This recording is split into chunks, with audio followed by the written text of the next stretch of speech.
Hello everyone. I hope you enjoy listening to the story. I was not allowed on my husband's private jet because I was too low class. So I stayed behind and boarded a different jet that landed before him, carrying evidence that would destroy everything. That sentence still echoes in my head as I stand in the marble driveway of the house I helped build, watching Daniel adjust his cufflinks like I am invisible.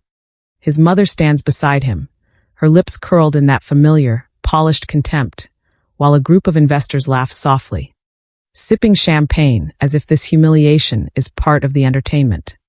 "You would embarrass us," she says, not even lowering her voice, and Daniel does not correct her.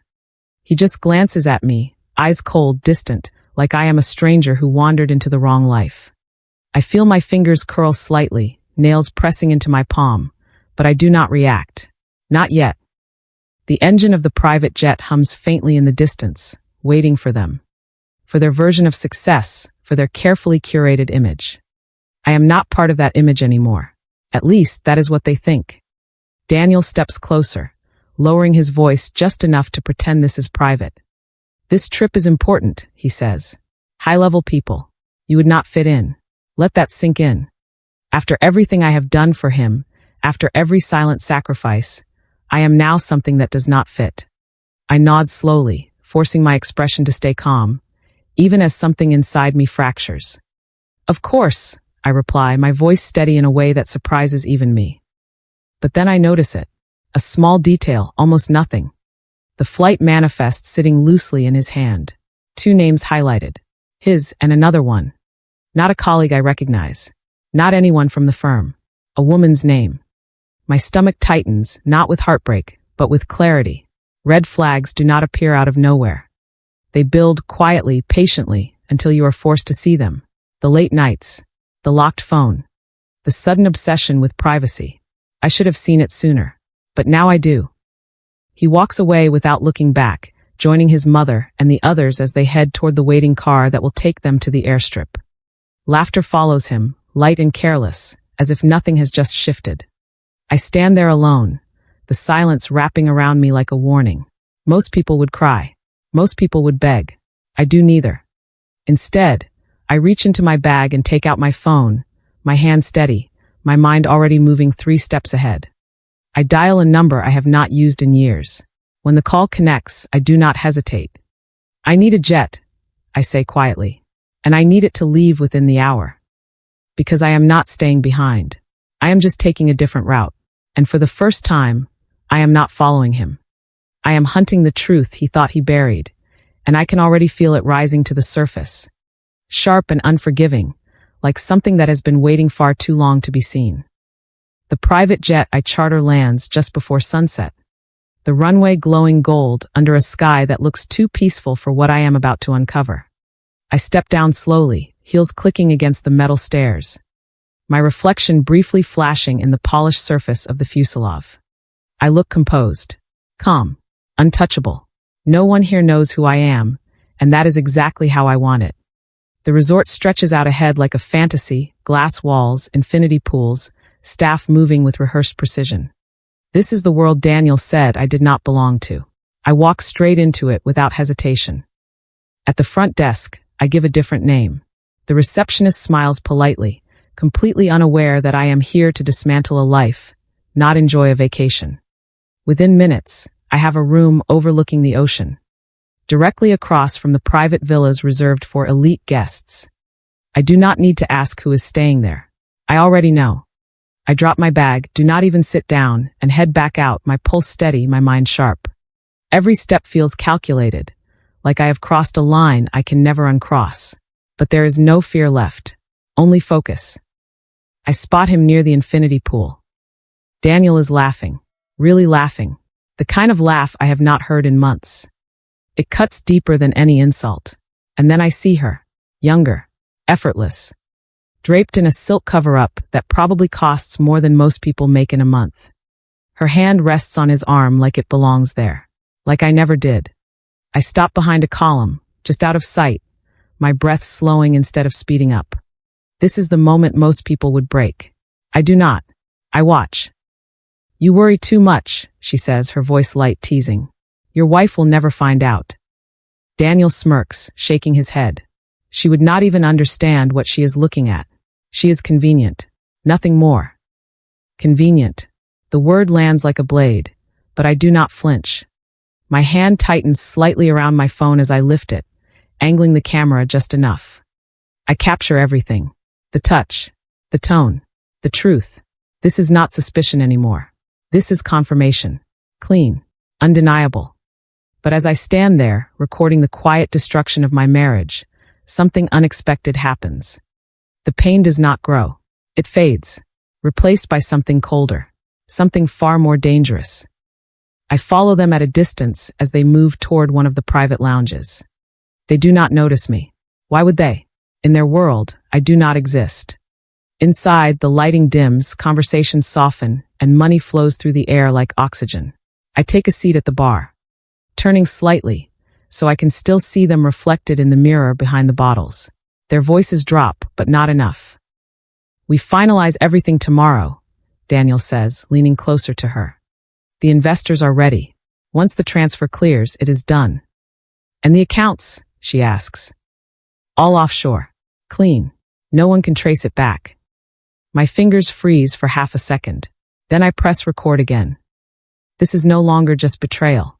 This is something else entirely. Something bigger. My mind begins connecting pieces I did not even realize I had. The late-night calls. The documents he refused to share. The sudden interest in international accounts. I always thought he was hiding something. I just did not know it was this. I finish my drink without tasting it and leave before they do, my thoughts already racing ahead. Back in my room, I sit at the desk and open my laptop, the screen lighting up my face in the dim room. I log into a system I have not touched in years, one Daniel never knew existed. Old credentials. Old access. Still valid. Within minutes, I am inside. Files appear. Transactions. Shell companies. Numbers that do not add up unless you know exactly what you are looking for. And I do. Every transfer tells a story. Every hidden account leads somewhere darker. He did not just cheat on me. He used the life we built as a cover for something illegal. I copy everything. Every document. Every record. Every piece of evidence that could tie him to this. My hands move fast, precise, like I have been preparing for this moment without even realizing it.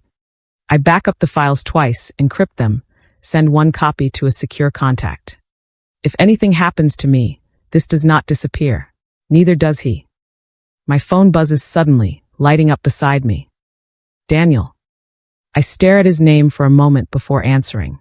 Hey, I say, my voice soft, controlled. Everything okay? He asks, almost casually. You sounded off earlier. I glance at the screen filled with his secrets. I am fine, I reply. Just tired. He exhales, relieved. Good. I will be back in a few days. We will talk then. We will, I say quietly. When the call ends, I set the phone down and lean back in my chair, staring at the ceiling. He has no idea. Not about me being here. Not about what I have seen. Not about what I have in my hands right now. He thinks he is ahead. He thinks he is untouchable. He is wrong. I close the laptop slowly, a faint smile forming on my lips, not from happiness, but from certainty. I came here looking for the truth about a woman. I found something far more valuable, something that can destroy him completely. And that is when I realize I am not just going to leave him. I am going to end him. The next morning arrives with a deceptive calm, sunlight spilling across the ocean like nothing in the world is about to collapse.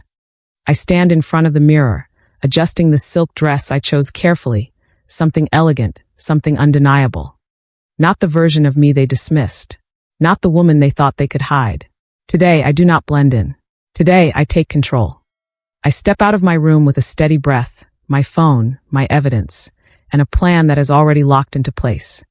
The investor meeting is scheduled for noon, in the grand conference hall overlooking the water, where million-dollar deals are signed over polished smiles and quiet arrogance. I arrive early. From the outside, the room looks like power. Glass walls, long marble table, screens already glowing with presentations prepared to impress. Inside, staff move quickly, setting up, checking details, making sure everything runs perfectly. I walk past them without hesitation. carrying myself with a confidence that makes people assume I belong. No one stops me. No one questions me. That is the thing about power. If you look like you have it, people step aside. I take a seat at the far end of the room, just outside the main circle, watching as the investors begin to arrive. Expensive suits, controlled expressions, calculated interest. They greet each other like allies, but I can see it clearly now. This is a room full of people waiting to take advantage of the next opportunity. Daniel thinks he is leading them. He has no idea he is about to become the example. My phone rests in my hand as I send one final message. A single line to the contact who now holds everything I uncovered. Timing matters. Precision matters. Be ready. I type, then lock the screen. When Daniel walks in, he does not see me at first. He is too busy performing. His posture shifts instantly, shoulders back, voice confident, smile polished. The woman from the pool walks in beside him, dressed like she already belongs to his future. She takes a seat close to him, not hiding anything now. Why would they? In their minds, they already won. I watch him greet the investors, shaking hands, making promises, building the illusion that he is in control of everything in this room. I should feel anger. I should feel something raw and overwhelming. Instead, I feel calm, cold, focused. The presentation begins. Charts appear on the screen. Growth projections, expansion plans, numbers that look clean on the surface, but now feel hollow to me. I know what is behind them. I know where the money really goes. Daniel speaks with authority, his voice steady, explaining how this deal will change everything, how it will elevate everyone involved. The investors nod, some leaning forward, already calculating profit. And that is when I stand up. The sound of my chair sliding back cuts through the room, sharp and unexpected. Heads turn. Conversations pause.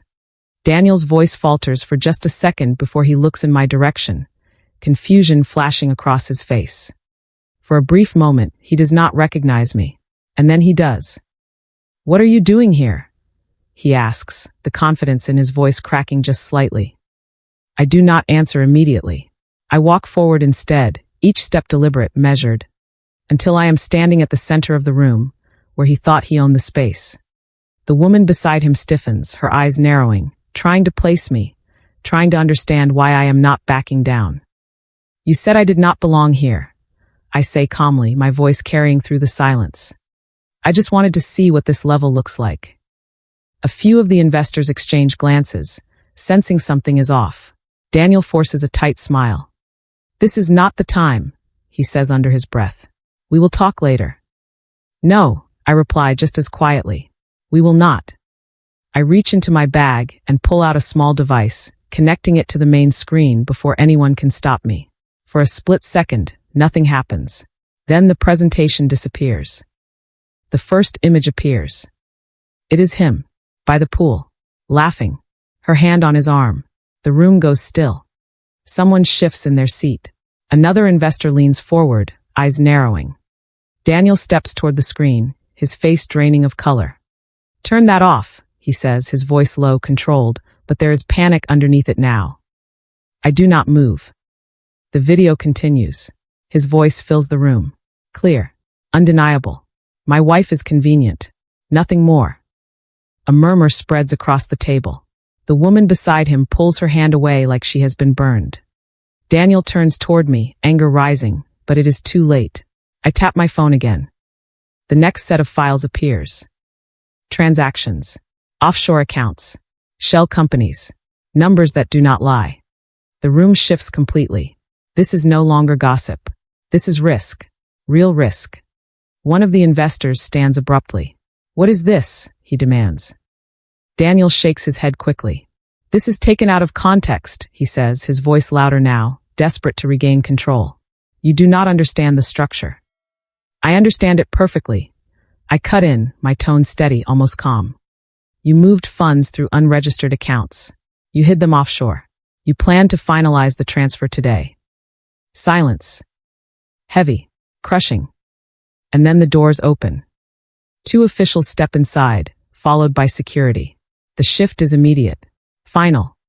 Daniel freezes, his entire body going rigid as reality catches up with him.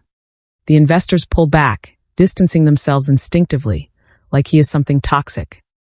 "You need to come with us," one of the officials says. Daniel turns to me, his eyes wide now, no arrogance left, no control, just shock. "What did you do?" he asks, his voice breaking. I meet his gaze without hesitation. "You said I was not your level," I tell him quietly. "You were right." I step back as they move toward him, as everything he built begins to unravel in real time, in front of the only audience that ever mattered to him. And that is the moment he realizes he has just lost everything. The silence that follows is not immediate chaos. It is slower than that, heavier, like the air itself thickens as reality settles into the room. I do not move. I do not need to. The damage is already done. Daniel stands there, frozen between denial and collapse, his eyes darting from the officials to the investors, searching for someone to anchor himself to, someone to believe him. No one does. The same people who were nodding at his projections minutes ago now lean back in their chairs, distancing themselves, their expressions tightening into something cold and calculating. They are not shocked because of betrayal. They are shocked because they almost invested in a liability. One of the investors clears his throat, adjusting his jacket as if trying to physically separate himself from what just happened. "We are suspending all discussions effective immediately," he says, his tone flat, professional, already rewriting the narrative in his head. Another stands up without a word, gathering his documents, avoiding eye contact with Daniel entirely. The room begins to empty in slow, deliberate movements, not rushed, not chaotic, but final. That is what power looks like when it withdraws. It does not scream. It simply disappears. Daniel finally turns back to me, his face pale, his composure shattered in a way I have never seen before. "You think this is over?" he asks, his voice uneven, trying to pull something from whatever pride he has left. "You think you win like this?" There is anger there, but it is hollow now, stripped of the confidence that used to carry it. I tilt my head slightly, studying him as if I am seeing him for the first time, because in a way, I am. The man I thought I knew never really existed. What stands in front of me now is the truth, exposed, smaller than I ever imagined. "I am not trying to win," I reply quietly. "I am correcting a mistake." The officials step closer, one of them gently but firmly placing a hand on his arm. Daniel resists for half a second, instinctively, then stops, as if even he understands that there is no fight left worth having. The woman who stood beside him earlier is gone. She slipped out somewhere between the second video and the first document, disappearing as soon as the illusion cracked. That tells me everything I need to know. Loyalty built on convenience never survives exposure. As they escort him toward the door, he looks back one last time, his eyes searching mine for something. Regret, mercy, recognition. I give him none of it. Not because I feel nothing, but because I finally understand what he never did. Closure does not come from his apology. It comes from my decision to stop needing it. When the door closes behind him, the room feels larger, quieter, cleaner. I walk slowly to the table, gathering the few documents left behind, not because I need them, but because it feels right to close the scene myself. My reflection stares back at me from the darkened screen, composed, controlled. Someone I barely recognize, but somehow trust more than I ever trusted the version of me that stood in that driveway days ago. The rest happens quickly after that. Legal teams step in. Accounts are flagged. Transfers are frozen before they can be completed. By the time the sun sets, Daniel's name is no longer associated with opportunity. It is associated with risk, investigation, collapse. The same system he tried to manipulate now turns against him with ruthless efficiency. There is no dramatic explosion, just a systematic dismantling of everything he built on lies. I leave the resort the next morning without saying goodbye to anyone.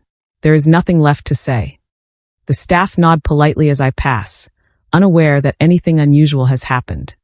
To them, I am just another guest checking out. That is the beauty of it. The world does not stop for personal endings. It keeps moving, indifferent, steady, forcing you to decide whether you will move with it or stay trapped in what no longer exists. On the flight back, I sit by the window, watching the clouds stretch endlessly beneath me. This time, I am not chasing anything. I am not following anyone. For the first time in a long time, I am simply moving forward. My phone buzzes once, a message from my lawyer confirming what I already expected. Asset reviews have begun. My position is secure. The life I helped build was never truly his to take. When I land, the city feels different. Not because it changed, but because I did. I walk into the apartment that once felt like a shared space, and now feels like mine alone. The silence is not empty. It is peaceful. I set my bag down, take a slow breath, and let it out without tension for the first time in days. I think about everything that led here. The trust, the doubts, the moment in the driveway when I almost accepted being left behind. If I had stayed there, if I had believed what they said about me, none of this would have happened. That is the real difference. Not the jet, not the evidence, the decision. I move to the window, looking out over the city lights as they begin to flicker on one by one.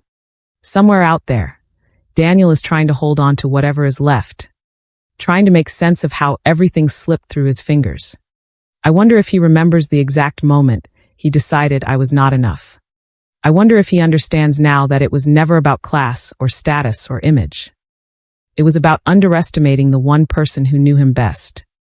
I close my eyes for a moment, then open them, steady, grounded, certain. He took a private jet to escape me. I took one to end him. The aftermath does not come with noise or chaos. It settles quietly, like dust after something heavy has collapsed. Within days, Daniel's name begins to circulate for all the wrong reasons.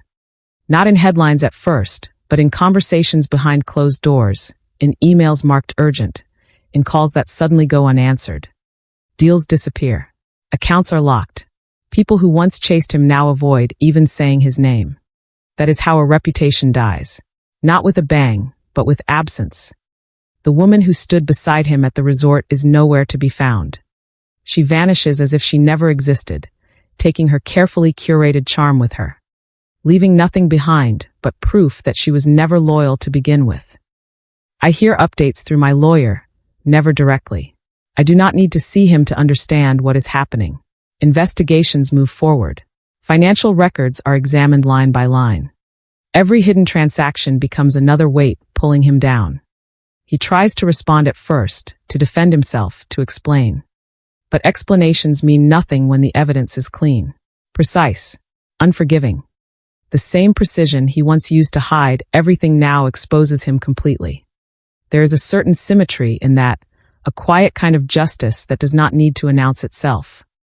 Back in the city, my life begins to reorganize itself in ways I did not expect. Spaces that once felt shared now feel defined, controlled, mine. I move through my days with a clarity that surprises me, handling legal matters, restructuring accounts, making decisions I used to hesitate over. There is no hesitation now, no second guessing.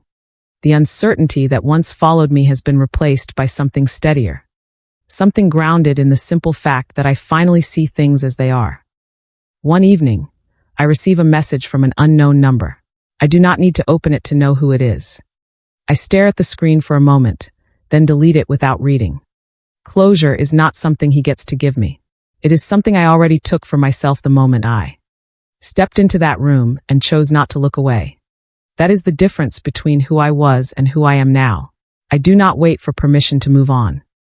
Sometimes, I think back to that moment in the driveway, the way they looked at me, the way they decided what I was worth based on their version of the world. It almost feels distant now, like something that happened to someone else. But I remember one thing clearly, the choice. The second where I could have stayed exactly where they placed me, accepted their judgment, believed their version of me. Instead, I stepped forward. That single decision changed everything that came after. I stand by the window again, looking out over the city as the lights stretch endlessly into the distance. The world has not changed. People still measure worth in the same shallow ways. Power still hides behind appearances. But I am no longer part of that illusion. I see it clearly now, and once you see it, you cannot unsee it. So let me ask you something. If someone looked at you and decided you were not enough, not good enough to stand beside them, not worthy of the life you helped build, would you walk away quietly? Or would you make sure they never forgot exactly who they underestimated? In the end, I learned something most people only realize too late. Betrayal rarely starts big. It begins with small lies, quiet disrespect, and moments we choose to ignore because we trust the wrong person. Integrity is not about what people say in public.